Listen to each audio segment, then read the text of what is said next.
when I call you to move in faith, it oftentimes shocks the logic.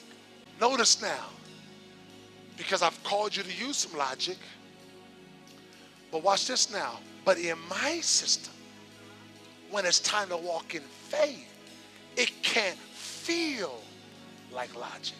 So that's a good way to tell whether or not God really gave you an authentic word. Because, again, the faith system, when I call you to start using this, it has to shock that. That says, no, that is supposed to be a contradiction to this. So that's why he says we walk by faith, not by sight. So this over here has a perception of how that should work out if God said it. And so if this over here can see how that will work out because God said it, then my logic even believes with my faith. And God says, nah, that ain't it. When I speak, I want this to have to shed off.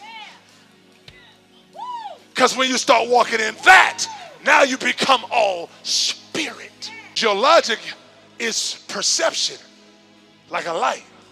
It only goes so far. It can be greater than other people, but it only can go so far. And it goes as far as your experiences, what you know, your memory, what you've seen. And that's why even with this, you old logical, strong, spiritual person that have seen all kind of stuff. Well, that's why you have to keep walking to the point to where what you know can happen. Your spirit man, your soul man has to know now, I don't think it can happen. Your soul has to get to the place. God says, you keep going. See, to as much is given, much is required. So since you have great perception of me, well, your walk may be a little longer than other people because they got to enter into spirit first. It's going to take you a while because you already know how to walk this walk out. Because your soul can still see it. So now you got to keep on walking. Keep on walking to where your soul can't see it. Now you're in faith.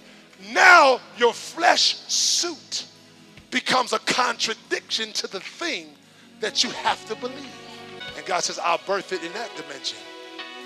When you have the contradiction of your flesh suit and its perception.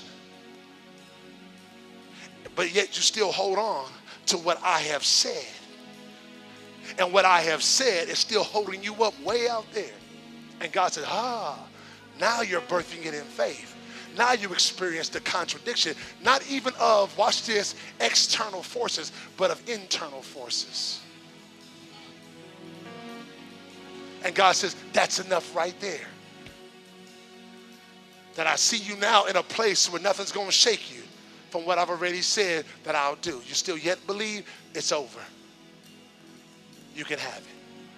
He that observeth the wind shall not sow. Now I just told you that faith has to shock the soul. So God says that I'm going to call people have to sow where the wind is. You're going to have to sow where the wind is. In other words, let me give it to you in another vernacular. You're going to have to believe me when it shocks the soul, when everything in you says it can't happen. He that observeth the wind shall not sow. So when God calls, he calls at a time when it's it will shock the soul. So don't tell me that God wants you to be comfortable. If he observes the wind, he won't sow. So that lets me know when I speak, all you're supposed to see is my voice. When I speak, you are to tap out of all sensual perception. Not, watch this, no, let me help you, not after I speak, but as soon as you hear my sound. As soon as you know it's me, everything else is supposed to die. Not after I speak. Because that's why you can't tap into the glory. Because while God's speaking, oftentimes people are hearing their trial. Then they're trying to believe God after they leave. And the problem with that is there's no more instruments to help that thing get in. Because you're choosing to believe God driving home. When your best opportunity was when the minstrels were playing, and when the voice of the speaker was preaching, and when the congregation was believing. That was intended to cause you to get into that seat, so it can't be taken away from you. He that observeth the wind shall not sow, and he that considereth the clouds shall not reap. So in other words, it really just takes you into the whole dynamic of harvesting. It basically lets you know that if you start looking at the clouds, you're not going to sow. Because maybe you don't think there's going to be any rain, or you're looking at the lack of clouds, or you're looking at what should be produced without water. And you're not going to reap anything because you're not going to do the necessary acts. Because you're considering a different system. As thou knowest not what is the way of the Spirit. See, you trying to figure stuff out. You in the way with your thoughts. You in the way by how you perceive. You're in the way of your entire breakthrough just because you think you're spiritual and God says you're really not. And you're in the way. You're living beneath your privileges. What you have now, you should have had 15 years ago. Because you've been in the way.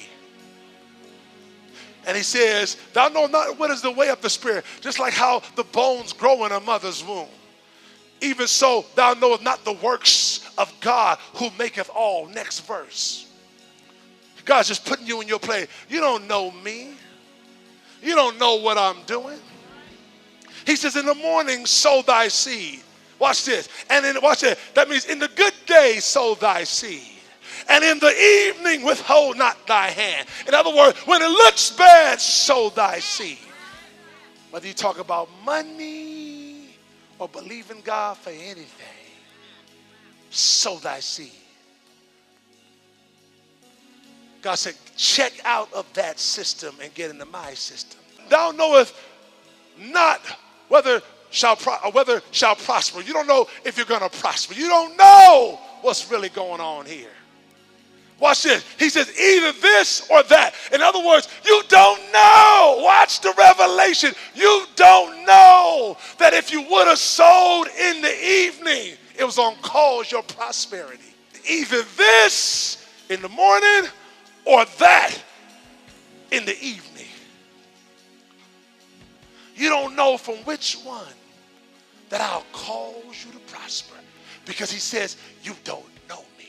When you go through an evening season, some of you that have pulled back in your night season, you messed the whole thing up. Because why? The night season has perception. And now you're living in logic and not in faith. And you messed the whole game up. Because sometimes I'll prosper you in just good. God says sometimes I'll prosper you out of the bad. But just walk in one principle. Withhold not thy seed. Stay spiritual. Stay diligent. My God. Stand up and just thank God for his word.